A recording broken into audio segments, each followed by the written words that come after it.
I'm just saying that. I'm just all kidding. in on Dogecoin. All in on Dogecoin. I'm just kidding. Never increase your risk, no matter how convinced you are of the position. But it just, when the fundamentals line up like that, I just like seeing it because it gives you an understanding of not only how the price action can be very right, but maybe why it's happening. The advice provided on this podcast is general advice only. All statements made are considered by the participants to be accurate, but accuracy cannot be guaranteed. It has been prepared without taking into account your objectives, financial situations, or needs. All participants in this podcast, including guests, may have a financial interest in any or all of the products or services mentioned. Before acting on this advice, you should consider the appropriateness of the advice, having regard to your own objectives, financial situations, and needs. If any private products are detailed on this podcast, you should obtain a product disclosure statement relating to the products and consider its contents before making any decisions. Where quoted, past performance is not indicative of future results. Welcome to the Money Path Podcast with your hosts, Bob Iacchino and Mike Arnold, founders of Path Trading Partners. Today's What and the Why is sponsored by MotiveWave. Go to pathtradingpartners.com and download your 14-day free trial. So let's join Bob and Mike with a casual conversation of news and the markets.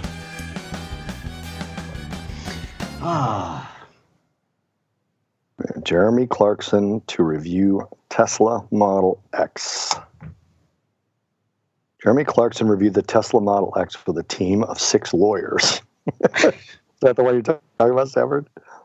Well, because when they did the Roadster originally, they actually showed a lot of its flaws and kind of wrote that into the script.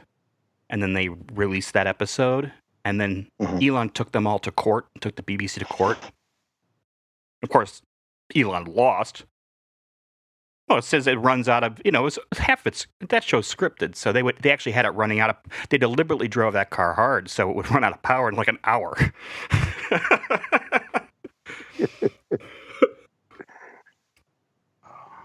Oh, did I have anything for, I did have something Tesla related. What was the Tesla?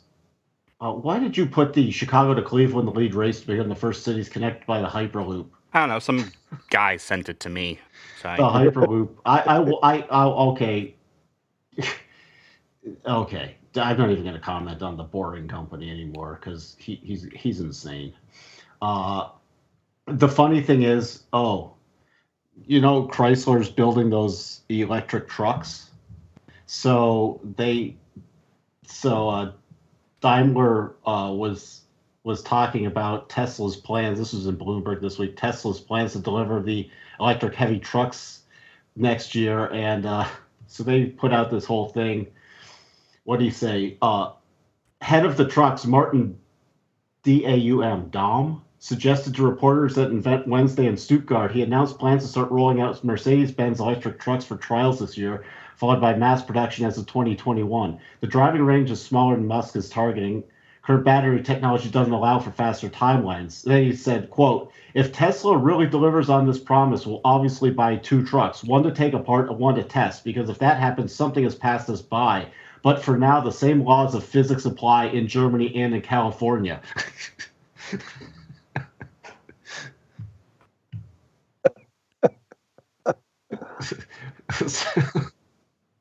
It's just pretty fun. It's like they're like, we can't, either we've completely missed the boat on all our electric technology, or we don't understand why the same laws of physics don't apply, which I just thought that was fantastic.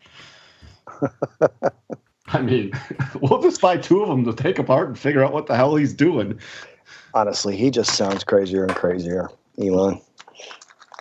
He'll leave that company this year. I know it. He only cares about rockets. And Hyperloops. Any news on the Hyperloop? Oh, yeah, they're going to build one from Chicago to Cleveland. Why would... Really? That's such an oft-traveled route that I've missed out on that. Yes, you've been missing out. Haven't you been wanting to go Chicago to Cleveland just routinely? NASDAQ didn't think it was funny. Long Blockchain Corporation, remember the Ice Tea company that renamed themselves Long Blockchain? So NASDAQ came out giving him a notification letter. The notification letter said the staff believed that the company made a series of public statements designed to mislead investors and to take advantage of general investor interest in Bitcoin and blockchain technology, thereby raising concerns about the company's suitability for exchange listing.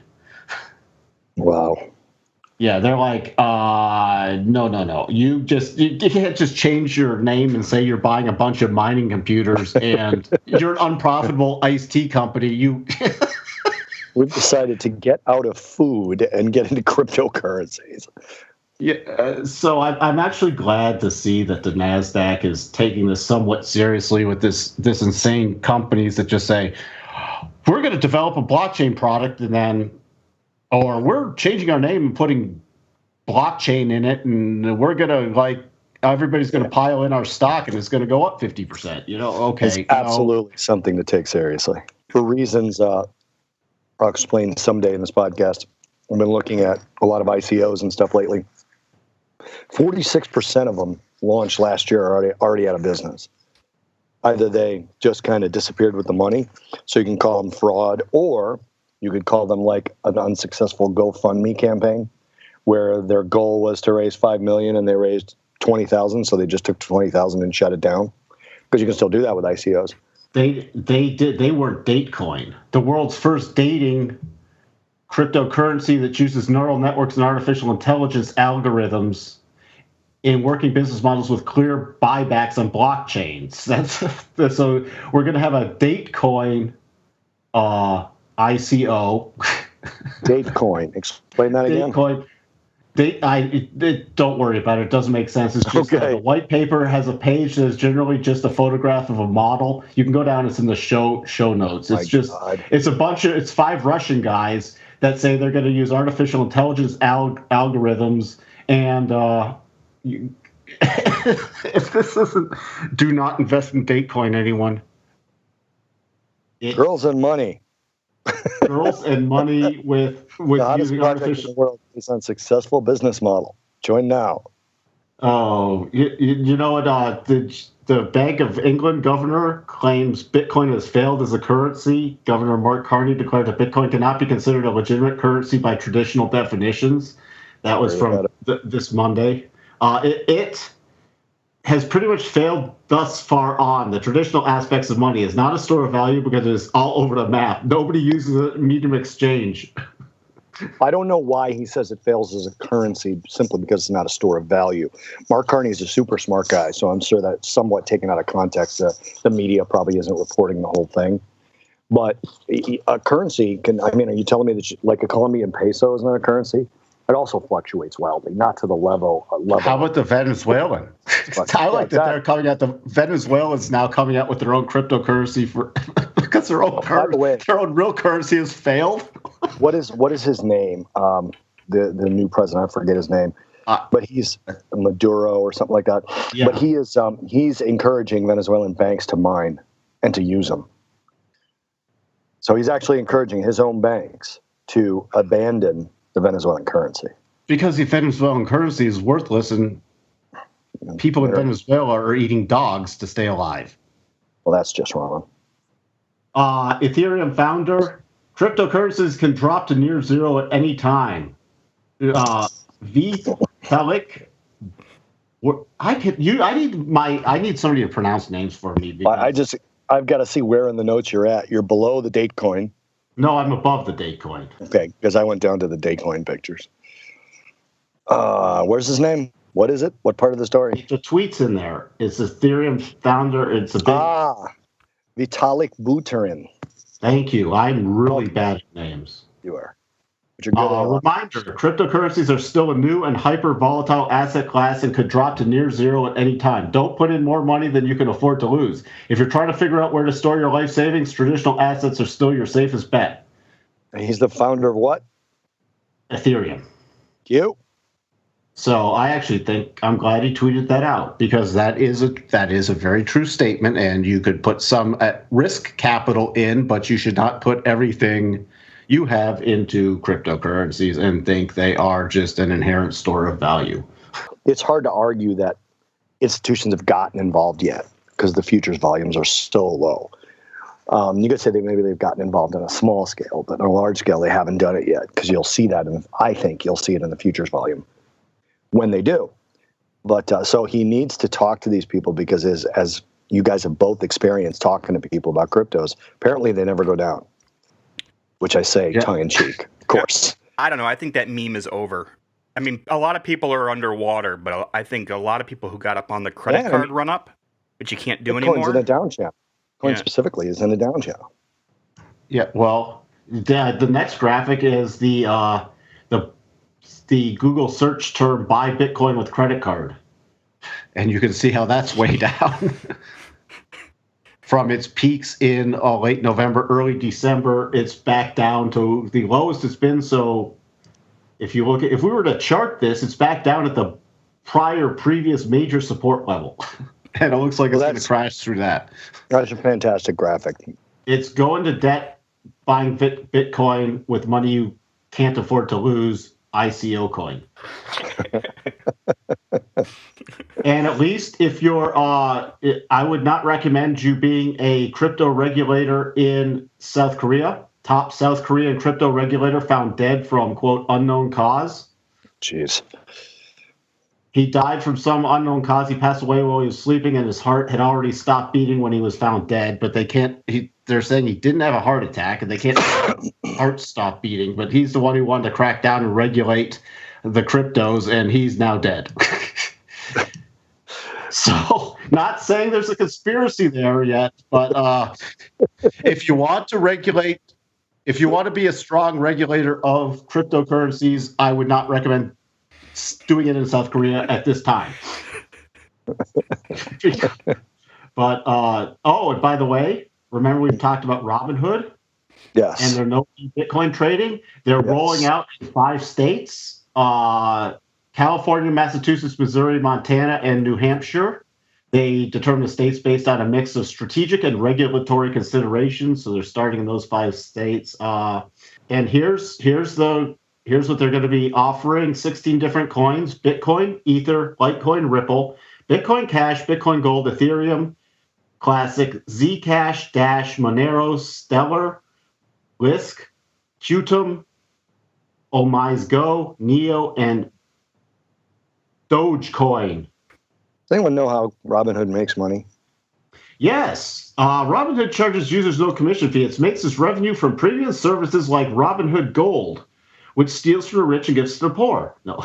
Which offers margin trading and extended hours trading for $10 a month, and from interest on outstanding cash sitting in users' accounts. So they sweep the cash.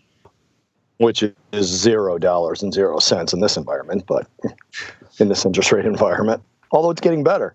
So it's like what we used to do on the trading floors back in the options pits, where you'd go home short tons of premium overnight, but with as get it delta neutral, so you could sweep the cash into your account and collect when we actually had real interest rates. Right. I was going to say, where were you at? Like 5, 6, 7%, maybe more. Yeah. But, you do that repeatedly. And if you could get really good delta neutral, especially when the premiums are pumped up, and you could get good delta neutral positions, which means you're not really exposed in your deltas, long or short. You can still have gamma, which will generate delta, but you're going to sweep it, and then you're going to try to unwind it the next morning. And as long as there's no major shocks or weird stuff on anything you're doing it on overnight, you can you put it on, you collect it overnight, you get all the time decay over the overnight, and then you unwind it and you sweep that in, and it adds up after a while. Just for people who don't know what Mike's talking about, delta neutral essentially means that if you're short something in the options, you go long it in the future, so that essentially, as long as prices move in an orderly fashion and don't move that much, you are flat on the position the next day. Yeah, you could just do it completely. You don't even have to. You can even do it with options against options. You can use the futures. You can use stock, long or short, or you could just do it completely in the options market and not even touch those things. So. But it was one of the strategies used when we were in higher interest rates environments, and you had still a lot of stability. It was a cash sweep overnight that you were collecting the money, which is essentially what Robinhood's doing in They're taking the interest on the money left in accounts, which is they're not doing anything wrong. I wasn't saying that. Just that's we are not saying they're a scam. They're not. No, that we know of. Nope, I've not found anything wrong with them. So, you had signed up for them, Mike? Have you used them at all, or no? I've not used them. Signed up for, but I must have signed up incorrectly because I never got the invite or anything. I've gone through all the process. I still trade in my other accounts, Interactive Brokers, Thinkorswim.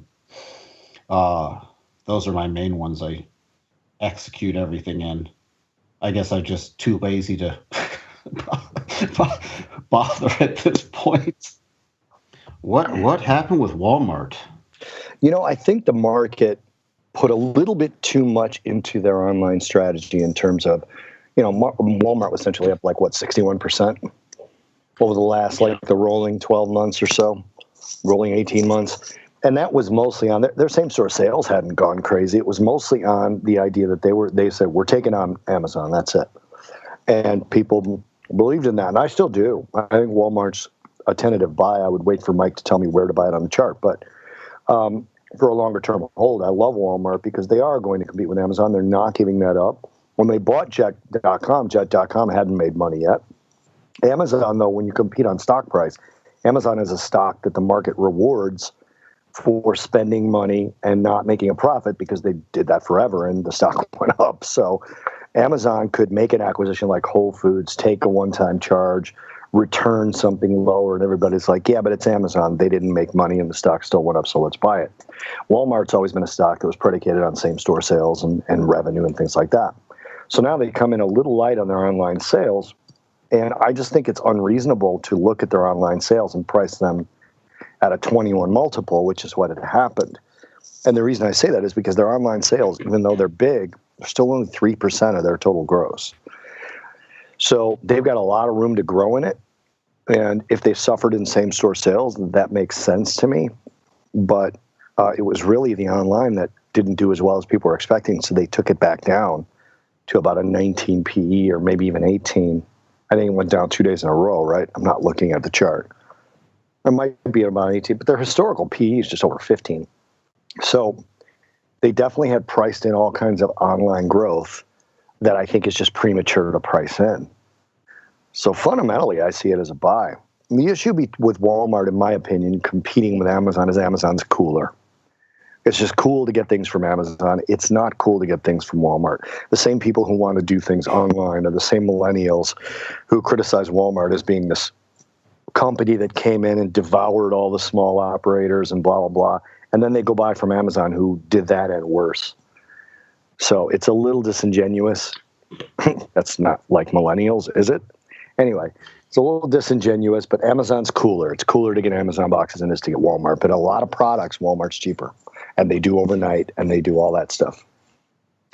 Actually, where did I see this week? There's some analysis done of Amazon goods they're selling, and I forget who did this, but it was like 80,000 of them are sold at cost. I'll have to look that up, but it's like, wow, they're just selling them at cost. But that's a typical grocery store thing too. It's like they lure you in with a sale, and then they bump other things up a cent or two, and you don't even notice because you're lured in by a sale. So it happens in grocery all the time. I'd say that's a huge number, 80%. But no, not 80%, 80,000 items, not 80% of the items. I thought you said 80% of the items. If I did, I misspoke. But it was a huge quantity of items for sale directly through Amazon that are sold at cost, which I don't know if that's true. That's just what I was reading. By the way, back to Walmart on a charting perspective, Walmart left behind back from their earnings in November. They left behind a huge gap back when they gapped up from, about the $90 mark to $95. We filled the top of that gap, not from where they closed, but at least to the prior highs. We've gone all the way back down and filled that gap into November that was left behind.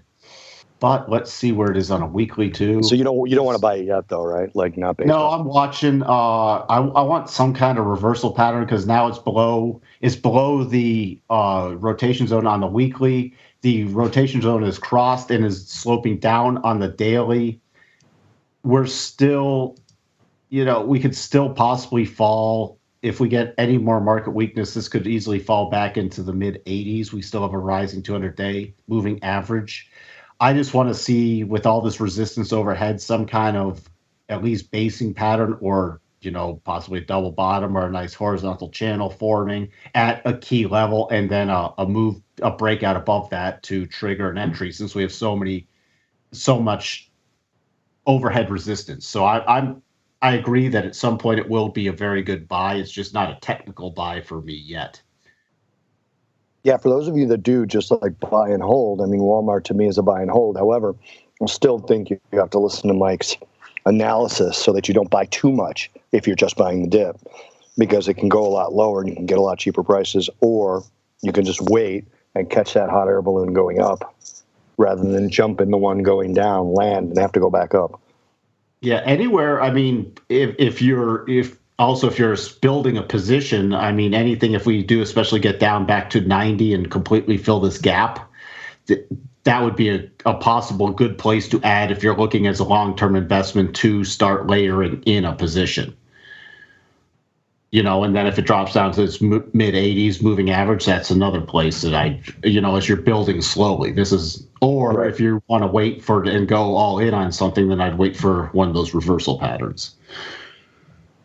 But that's what Walmart what did they report? They had non-GAAP earnings per share of 133, GAAP of 73 cents, missing consensus of 137. But it was more than 122 a year ago, so they still went up from last year, but they missed the consensus estimate. What else? Revenue of $136.3 billion. That was above the estimate of 134.83, so they beat on revenue, and up 4.1% from a year earlier. So I think people just got a little ahead of themselves and said, Man, totally agree. Totally agree. They're competing with Amazon. Online sales is going to go crazy, and then it takes time to do that stuff. It takes time to get people to realize that buying from Amazon is not necessarily cooler than buying from Walmart if you're paying more. You're not always, but in many instances when I've looked, Walmart's cheaper. By the way, what's going on with crude? Remember we talked, we had, was this last week or the week before? What date was this? We had because I have it on my chart on the daily, we had that potential double bottom that triggered back on the 15th. Yep. Guess where it went? It's right now trading at, our full target was 63.62. It's trading right at this moment, 63.62. And I don't remember if I talked about it in the podcast or not. Maybe one of you guys remember, but the seasonality plays right into that. And I assume I talked about it because I've talked about it on every crude oil-based TV interview that I've done. The seasonality of crude oil is pretty strong in February. It's pretty consistent. About 20 years of seasonality being looked at. You can get the seasonality of everything at equityclock.com just to give proper credit. They have seasonality charts for virtually everything, stocks, indices, Forex, commodities. Anyway, the seasonality of crude oil is that it drops in the first week to 10 days of February and then rallies essentially to June. There's a couple of sideways patches in there. There's a couple of little downdrafts, but for the most part, it peaks in June, and that rise begins in February. And part of the reason, and I said this somewhere, it wasn't in the podcast, it might have been on my CME videos. Hopefully I said it on TV, but I don't know that I did. Crude oil, what happens is the speculators start to position for crude oil draws that come right about now. And last week, API reported a draw. That's the American Petroleum Institute that reported a drawdown in crude inventories, obviously meaning less inventory available. And the EIA, which is the Energy Information Administration, also reported a draw, both surprises. And that's usually based on, from a seasonality perspective, that refineries are starting to load up on winter blend gasoline so that they have enough in stock to sell during the winter season and have enough to hold them over as they enter into what's called refinery turnaround, which is when the refineries partially close to retool to do summer blend gasoline. It's all EPA stuff, but they have to do it. So they start to do that, and that seasonality is pretty strong, especially in February. Now, that seasonality is obviously all else equal. We don't have a war in the Middle East. We don't have the production cut from OPEC and non-OPEC being shut down. We don't have them cutting even more. The only thing that's a little unusual is U.S. production continuing to rise, and that's only unusual over the 20 years. It's not unusual as of late. So it's going right along with the seasonality. And when you see a pattern like Mike showed you, and you see the seasonality in there like that, you should do 5 times your normal position. But it just, when the fundamentals line up like that, I just like seeing it because it gives you an understanding of not only how the price action can be very right, but maybe why it's happening sometimes soothes people. It sounds like you have a fundamental reason for wanting to own it. I do. And that's typical. We've said this before.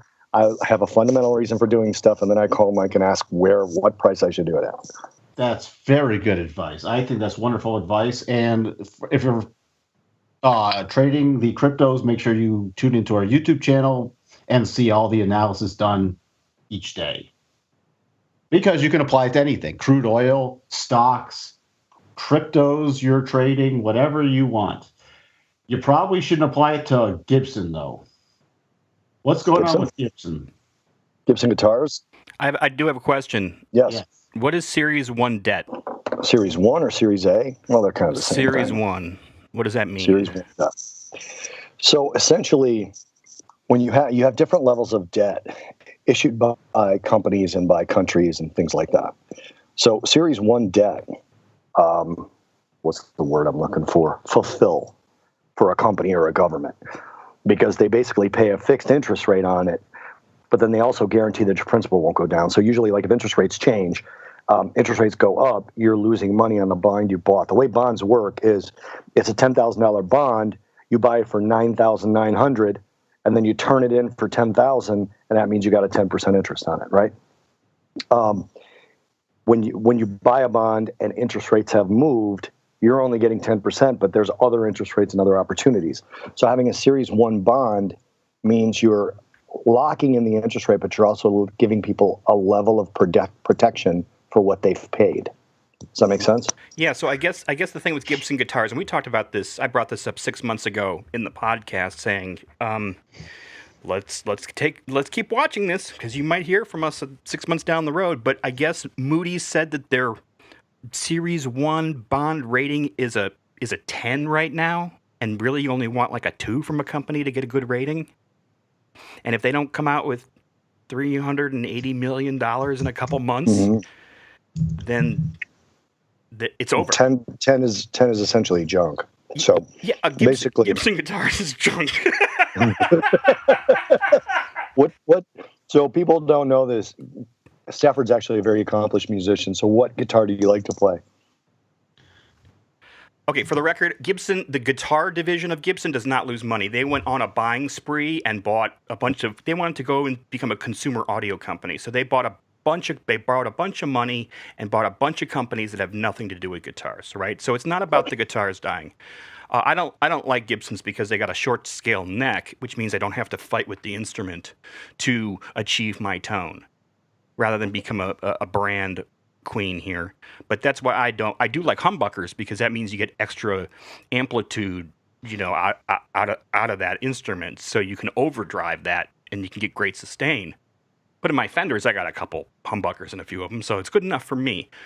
I don't like that instrument because it doesn't suit me as a player. Yeah. But the company is ridiculous. They unfortunately they're going to go out of business. The Chinese are going to own Gibson. You got to get rid of 85%, 90% of that company in order for them. I mean, they're coming out with speakers made of wood now. That look like the flame maple top of a Gibson Les Paul.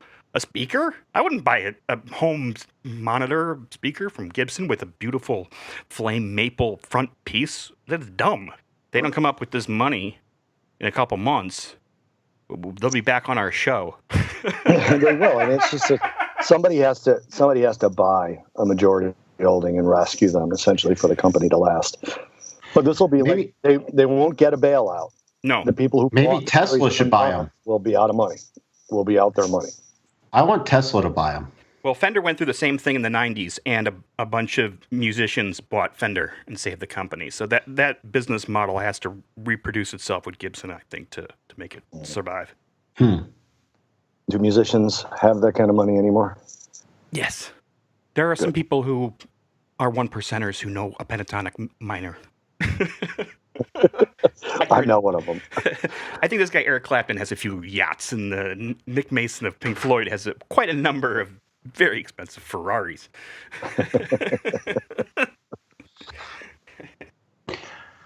So what happened with the Fed this week, Bob? Well, they released their minutes.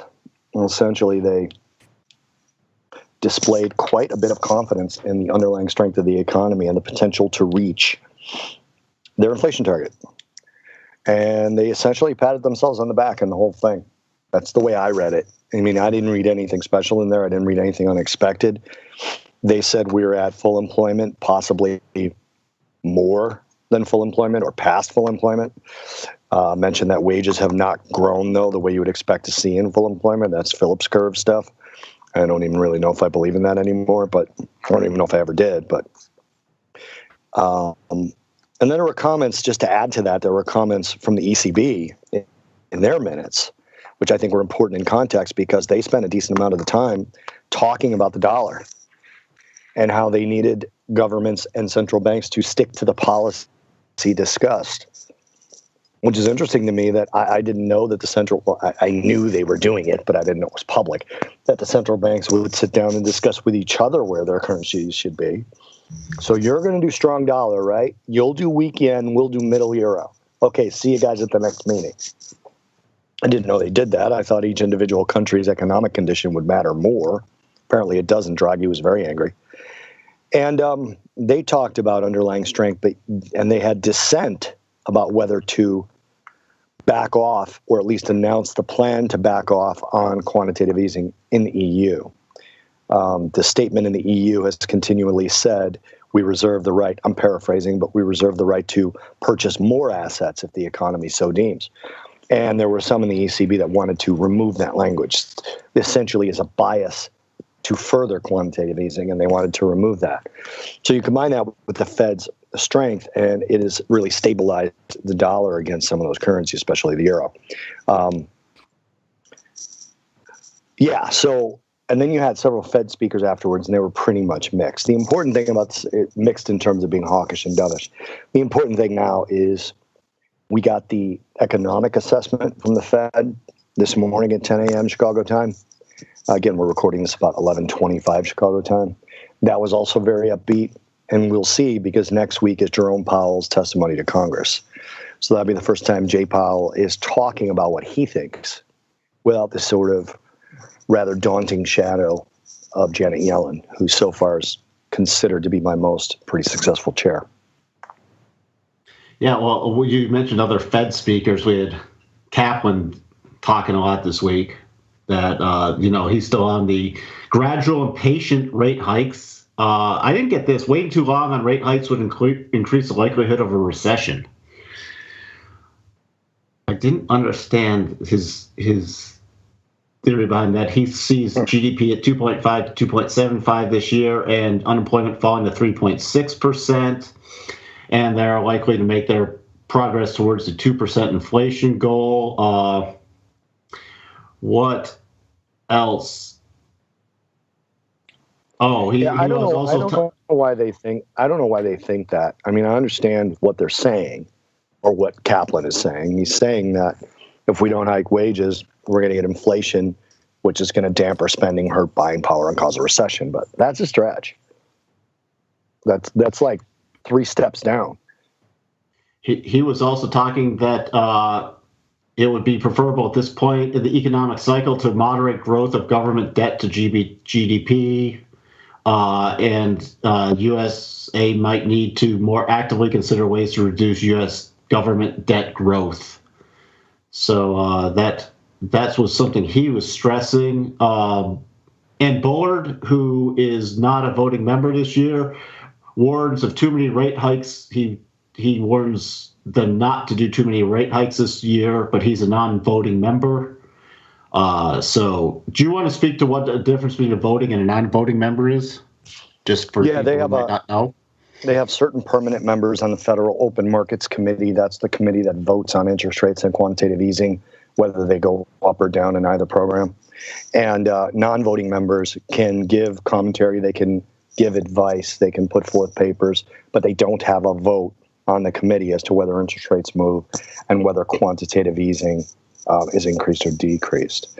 Interestingly, the Atlanta Fed president, who is first-time president Raphael Bostic, also spoke this week, and he is a voting member now. He said banks are benefiting from higher rates. He said the Fed's in the midst of a carefully calibrated policy of normalization, and he's optimistic about the economy. So he stayed very, very vanilla in his comments, and he's a voter. So it'll be interesting to watch him.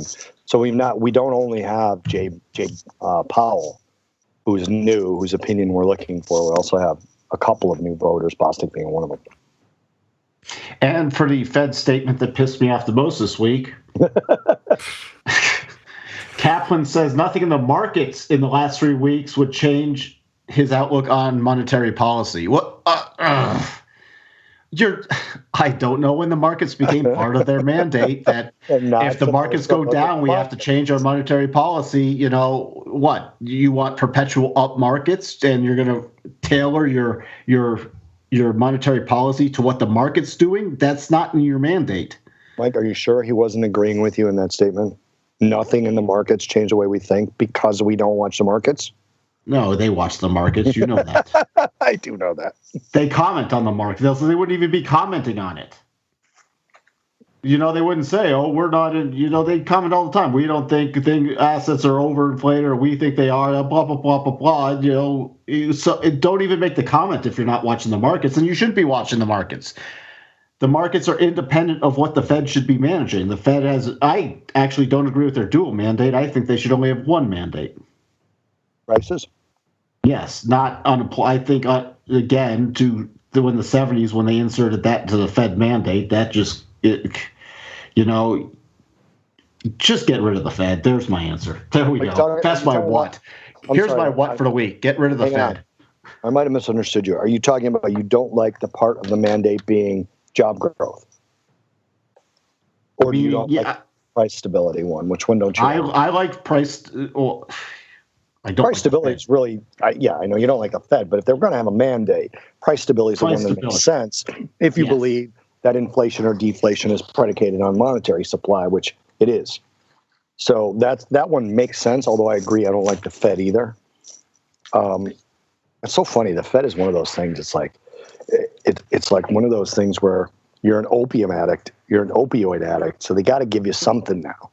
They can't just shut off completely to get people off the system now. It's just such a nightmare. But there was a paper that came out. A conference was held in New York by the University of Chicago Booth School of Business. And that paper essentially said in that conference, they talked about the paper, that quantitative easing had very little effect on interest rates. It was really keeping interest rates low on the Fed funds target rate and the overnight rate. That was what affected longer term rates. It was not the quantitative easing. Now, I don't know what's behind that because other research has said the opposite. But this is the Booth School of Business at the University of Chicago, which produced Thomas Sowell and Milton Friedman. So I believe them. Yeah, they've got a pretty good reputation. Yeah, and I hate the Fed too. And what was that? Did you see Snapchat? It skyrocketed off its earnings, all the way back up to 21. This is going to be I actually had a what this week. Wow. Today's edition of The What and the Why is brought to you by Motive Wave Software. Motive Wave Software is a well-established developer of easy-to-use, full-featured charting, analysis, and trading software built for the individual trader. Motive Wave offers the best charting tools used by the pros, such as Elliott Wave, Fibonacci, Gartley, Gann ratio analysis, but it's presented in a very easy-to-use way. Motive Wave has a product to fit any budget and any trading style, and one of the very best features, it's available on Windows and Mac. So go to pathtradingpartners.com right now to get your 14-day free trial, and then visit them at motivewave.com. Because my what is Snapchat triggered a massive double top on a daily basis, which will also looks like it's going to fill a gap, which would lead it back down to about $15 mark. So that's what I'm watching for on Snap. It triggered the trade yesterday when it closed below 1812. But what was that? It just goes to show you. So there were a couple of things that I saw on Snap this week. Interestingly enough, that's your what. I guess Kylie Jenner made a comment that she was going to do more Instagram than Snap. And how much was lost?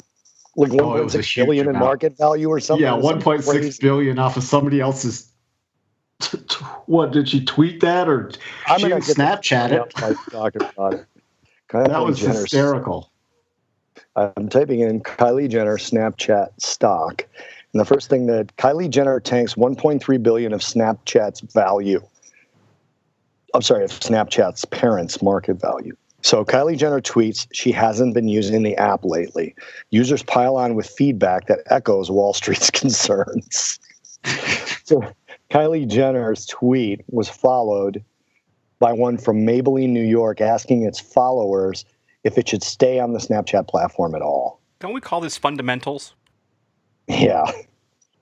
Then she put, "Still love you though, Snap." After that tweet, Citigroup analyst Mark May downgraded the stock to sell from neutral. I just think it's hysterical based off a tweet. I know. So now you're reacting to something because somebody because one person tweeted. I'm going to tell you. That's why I just follow the technicals. I just thought I saw that headline. I'm like, what did the technicals look like at Snap? I'm like, oh, double top triggered. Maybe Snap and GoPro and Gibson and even it should start doing online guitar lessons. And on the videos, everyone gets to wear an outfit, a costume, like a blue apron or something. Can't we do cosplay on? It kind of goes to show you who's running Snap, because the stock actually rallied on a story, or I should say rallied after a story. I don't know that the story is the reason it rallied, but it rallied after a story that essentially said they're going to start sharing more of the user information with their advertisers. In other words, what people are doing on the advertiser's particular channel. Are they watching it longer? Are they watching it less? They're just going to start sharing that information. Just now. So in other words, you buy some sort of ad on Snapchat, and prior to that, you'd go to Snap and go, "How's my ad doing?" And they would go, "Well, we don't know. Don't worry about it. Just keep buying it." I'm assuming that's what it was. Just keep buying it. Yeah. Just keep buying the spot. You'll be fine. Kylie's on here. Don't worry. Kylie's still on here. She was kidding. She was mad at us. We bought her a belt. She's staying on. Still love you, though, Snap. See, I'm more interested in, I was watching, there was a potential double bottom in Blue Apron on a weekly that I was watching, didn't think it would ever trigger, and now it's turned into a triple bottom, and the difference between a double bottom and a triple bottom, there's probably a Kardashian joke there, or an extra day of healing. Let's just put it this way: Kylie Jenner is a double bottom, and Kim Kardashian is a triple bottom. Got you. So, and triple bottom is more likely triple bottom is more likely of a continuation pattern. Exactly, and a double is likely a reversal pattern. I've said this before. Most of the reason that I even understand economic fundamentals and stock and commodity fundamentals is because of my need to know these things on TV and to kind of explain to people what's going on as best I can. One of the great things about commodities themselves is that they are supply and demand. There's no earnings. There's no CEO or accounting scandals. There's no upgrades or downgrades from analysts. I mean, I guess somebody could put a buy on copper or a sell on copper, but there's no same store sales. It's just how many people want the stuff and how much is there. And that's what commodities are, which makes commodities so much more fun to trade. So many fewer inputs. Does that sentence make sense? There are fewer inputs. But there's times where supply and demand becomes more complicated than that, and that's showing up right now in copper, and I thought this was super interesting. So copper turned around yesterday and had a pretty strong up day. And it was on the heels of a report that supply had increased in COMEX storage warehouses. So for those of you that don't know, copper is a deliverable commodity. In other words, if you trade the futures on copper and the futures contract expires and you own the contract, they're going to ship copper to your house. So it's actually deliverable. So there needs to be a certain amount of the actual commodity on hand in order to satisfy the deliverables. So copper had a really big up day yesterday for copper. It opened up at about 305 and closed at about 323, right? It's it was a big move.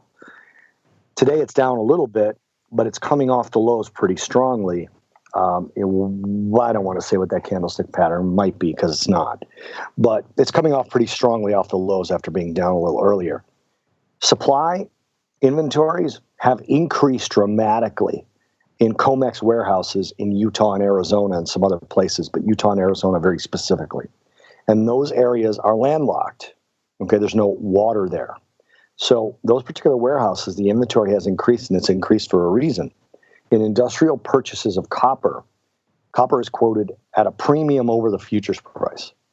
So someone might say, we're doing copper now at 150 plus. Well, that would mean $150 plus whatever the futures price is, which is currently, where's futures right now? Copper, 321. So it'd be 133.21 if you were charging 130 plus. Well, shipping costs, trucking and rail have increased dramatically for a number of reasons. Fuel costs, online sales being shipped on trucks, all kinds of reasons. But essentially the cost to ship copper has doubled since 2016. So right now the premium is not high enough. So people who need the copper don't want to pay that much of a premium. So people who mine it are storing it. So as the same amount of copper is being mined, it's being closed off in these warehouses and not distributed. So while there's plenty of supply of copper, copper supply is being cut off by the cost of transportation. Now, it's a super interesting thing because it essentially forces the price up. So at the end of the day, there is less supply at the end user, but there's plenty of copper in supply. So for everybody that thinks that commodities is just supply and demand, it isn't necessarily that. If you were looking at producers versus demand, you'd say copper price should be going down because there's a lot of copper out there. And copper is a market that exists with a sort of a comfort level in supply disruptions because there's always strikes and this and that. There's rebel activity in some of those countries. So it's very used to supply disruptions. What it's not used to is the free flow of copper production, yet the copper being stuck at the warehouse level. So price is going up as inventories increase. That's something very unique to commodities, to physical commodities like copper, palladium, iron ore, even to a certain degree crude oil, because a lot of crude oil is landlocked. But that's why like pipeline is very good, because those transportation costs go away as we build more pipelines. But essentially my why is the why oftentimes betrays you when you're trading it, which is why you should look at price action. I like my method of where I come up with a fundamental reason to want to do something and then look for a price action place to do it. That's my why.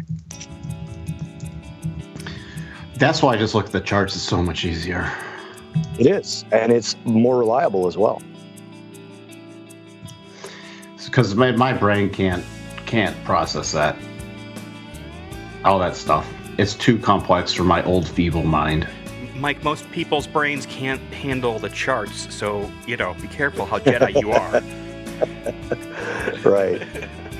So what do you mean you can't handle the charts? You can't handle the charts.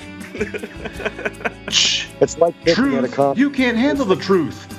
It's like looking at a complex math equation, Mike, where you're like, what? This is easy. And I'm like, I don't get it.